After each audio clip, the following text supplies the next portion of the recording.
sobre uma data muito importante, marcada no dia 13 de maio de 1888, da qual muitos de nós brasileiros ganhamos essa tal liberdade.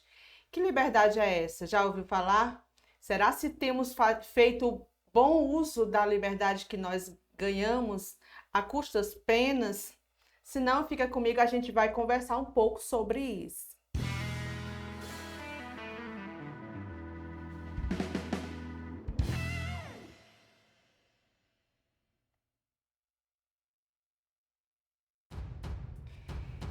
E aí estamos com o tema Liberdade no dia 13 de maio de 2021. São exatamente 133 anos de abolição da escravidão, da qual vamos estar fazendo uma reflexão sobre o uso dessa liberdade e o valor que essa liberdade tem, especialmente para nós que hoje vivemos enclausurados em meio a uma pandemia. Por uma necessidade, estamos nos recolhendo por amor a vidas.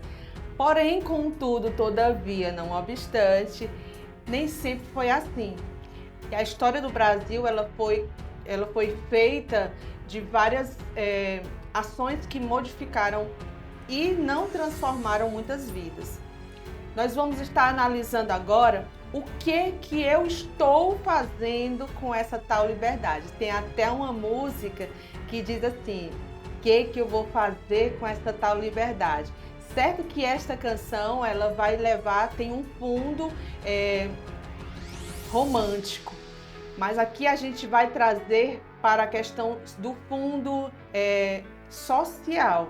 133 anos de abolição da escravidão, 133 anos que eles deveriam estar com seus direitos garantidos. O que a lei, então, fala sobre essa liberdade que eu tenho, que você tem, que conquistamos? E o que o senso comum vem falando sobre o uso dessa liberdade? O que a maioria das pessoas falam sobre aquela mulher que foi a redentora, que foi a que causou, abre aspas, a liberdade para o povo escravizado. E depois desses 133 anos, o que foi modificado no Brasil, na situação atual, quais os números e que números mostram se essa liberdade tem tido valor. Então é isso que nós estaremos analisando e, a princípio, vamos observar essa charge. Todos nós temos esse direito à liberdade, desde que ela não vá ferir a liberdade e o direito do outro. Aqui, na parte de cima dessa charge, diz: seu ateísta, cego, idiota, blasfemo, imoral, pervertido, verme, escória da humanidade. Aqui você vê um homem todo empalitosado com uma cruz nas mãos. Ele está insultando uma pessoa que se diz ateísta. De um outro lado, a parte de baixo da charge, ele vai dizer: ei, peraí, eu exijo algum respeito aqui. E aí a gente percebe o quão engraçado a forma como este homem se acha no direito de insultar uma pessoa que não crê na mesma coisa que ele crê e se vê insultado quando essa pessoa se defende quebrando um símbolo que para ele é muito valioso, que é a cruz. A charge, ela tem cunho religioso. E é isso que nós vamos estar vendo aqui nessa situação. Porém, a liberdade que nós estamos falando aqui não é só a liberdade de ir e vir, não é só a liberdade de livre expressão, nem é só a liberdade de crença religiosa ou de escolha de gênero, é a liberdade também de crença. Mas aqui nós vamos focar hoje, principalmente vai ser a liberdade concedida pelos direitos garantidos pela Declaração dos Direitos do Homem e do Cidadão.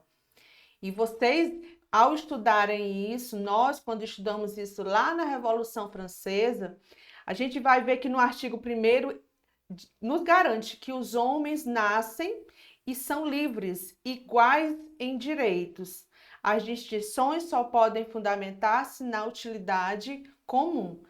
Quando os filósofos iluministas falavam sobre liberdade nesse sentido, eles estavam combatendo aquele regime do antigo direito divino, da qual as pessoas já nasciam predestinadas a serem pobres, ou a serem miseráveis, ou a serem nobres, com privilégios. Então, os iluministas, eles falavam muito sobre você pode sim lutar e conseguir vencer e subir, ter mobilidade social. Nessa mesma Declaração dos Direitos do Homem, no artigo 4º, diz que a liberdade vai consistir em poder fazer tudo o que não prejudique o próximo. Assim, o exercício dos direitos naturais de cada homem, ele não tem por limite, senão aqueles que asseguram os outros membros da sociedade o gozo dos mesmos direitos. Da forma como eu quero mostrar minha opinião, eu também preciso saber se aquela opinião não vai ferir a opinião de alguém. Né? Como diz Voltaire, um dos iluministas, eu garantirei a você o direito de falar a sua opinião, até que a sua opinião seja contrária à minha, mas eu vou lutar até a morte o seu direito de falar essa sua opinião. E aí nós vamos estar vendo que a luta pela liberdade, ela vai ser constante. E o que foi que isso provocou ao longo do tempo? Ao longo do tempo, muitas coisas mudaram. 13 de maio de 2021, 133 anos de abolição da escravidão no Brasil, mas afinal, como usufruir dessa tal liberdade em meio a tanta desigualdade social? Como vamos usufruir disso? Né? 133 anos. Um texto que, na verdade, está baseado na autora Eliette Mota, mestra em História, formada pela UNEB, ela vai atuar justamente nesse questionamento. E aí nós vamos refletir tentando colocar os nossos pés no chão, em meio a uma situação pandêmica, o que estamos fazendo e como está essa luta pela liberdade, né? Se nós estamos calados, se nós estamos lutando por ela, ou se nós estamos felizes com a situação que ela nos colocou.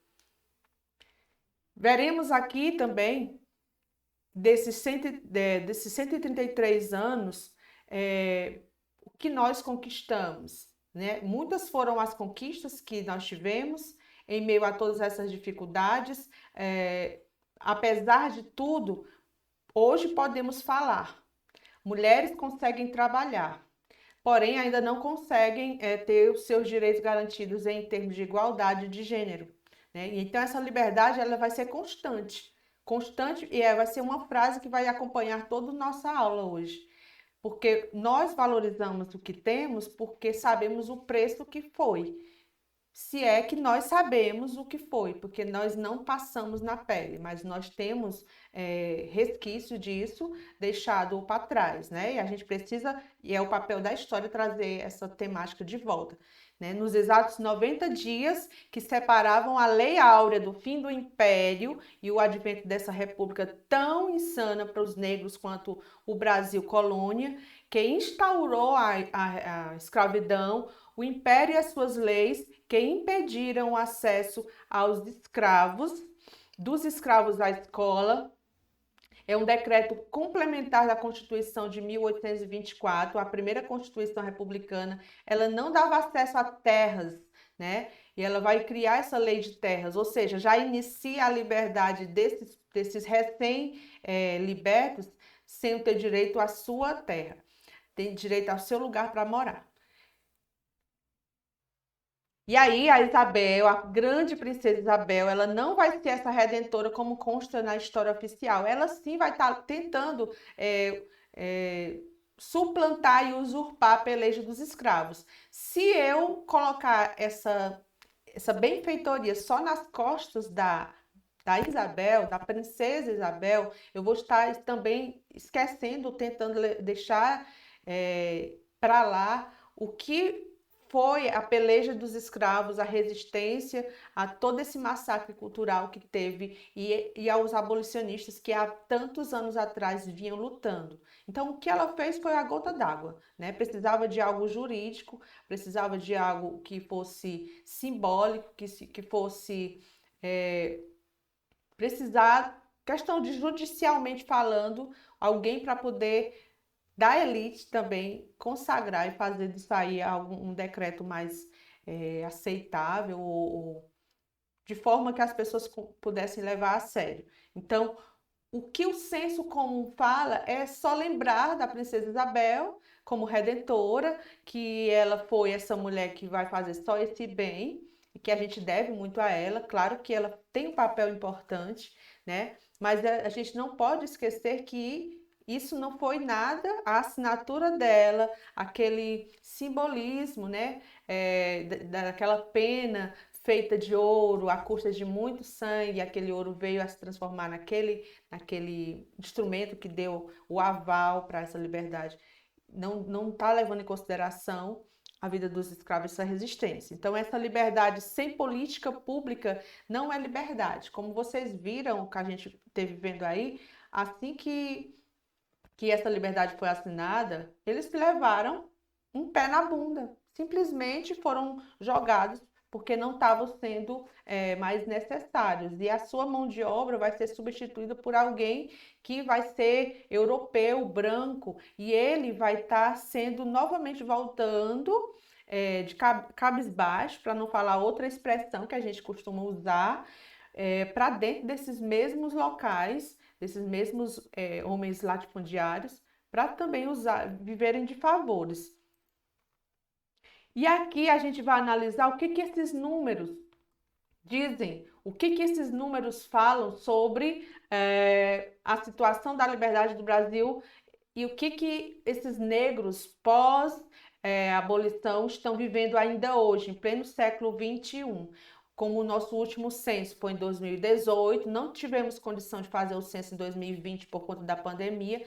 Os dados dizem que a principal força de trabalho que é da maioria majoritária do Brasil, 54%, são negros. E assim também 64% deles estão desempregados, principalmente agora, depois dessa pandemia. Esse número com certeza é maior, vai aumentando com certeza, e a gente vê que a pobreza vai só tendendo a aumentar. Então, 47% das pessoas ocupadas, que têm uma profissão, que têm um trabalho, que se declaram pretos e pardos, estão em trabalhos informais, ou seja, elas não têm garantia desses direitos trabalhistas que qualquer pessoa que esteja numa firma, como diz meu pai, fichado, né, vai ter garantido. E aqui você vê um gráfico mostrando de 2020 o mercado de trabalho e a informalidade. Trabalho informal, trabalho na rua, trabalho como vendedor, trabalho como ambulante, né? Isso são dados do Instituto também, do IBGE. 100 milhões e 104 mil pessoas, a população ativa, mais ou menos de Pernambuco. Aqui são dados de um dos estados do Nordeste brasileiro, um dos lugares que mais tem crescido, o número de pessoas também que estão na informalidade, certo? População ativa a partir de 14 anos. Desse total, 86 milhões e 170 mil, 86% estão ocupadas. E dessas, 34 milhões que trabalhavam sem carteira assinada também, eles vão se representar 39%. E 13 milhões é o número de desempregados, ou seja, a taxa de desocupação vai ser de 14%. Os números falam que no Nordeste brasileiro, principalmente no Norte e Nordeste brasileiro, é o lugar onde mais existem os descendentes afro-brasileiros, o pós-escravidão.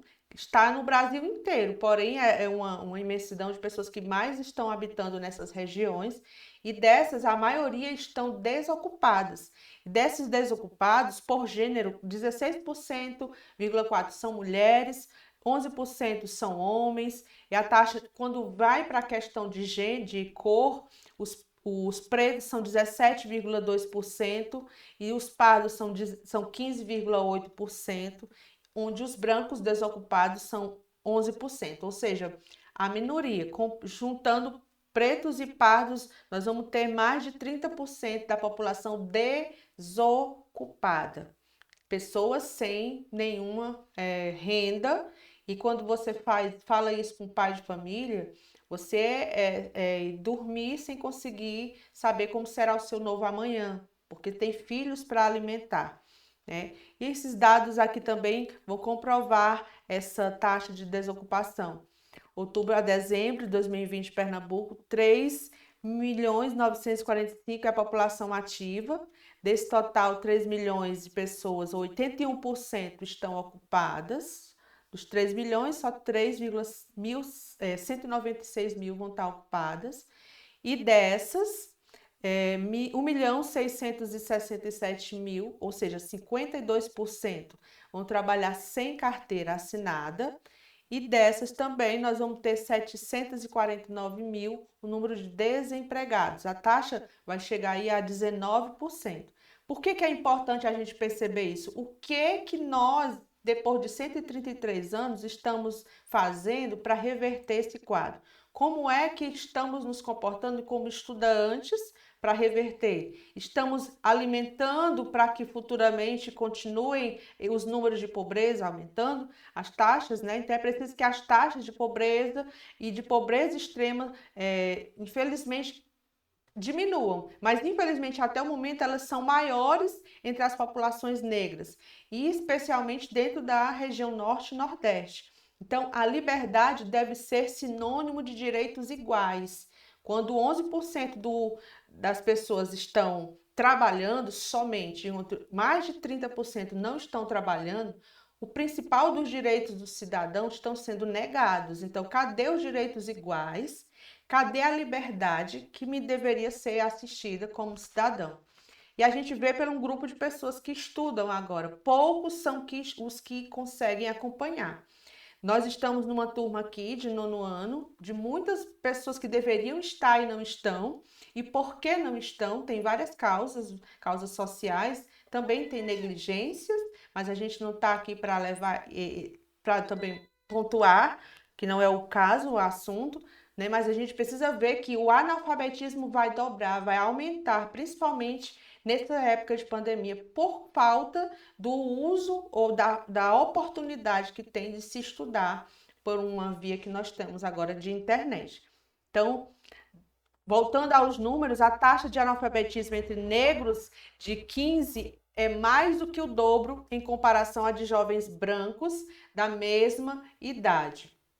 Negros e negras são as maiores vítimas de homicídio, infelizmente, e nós, mulheres negras, somos as vítimas mais recorrentes de homicídios.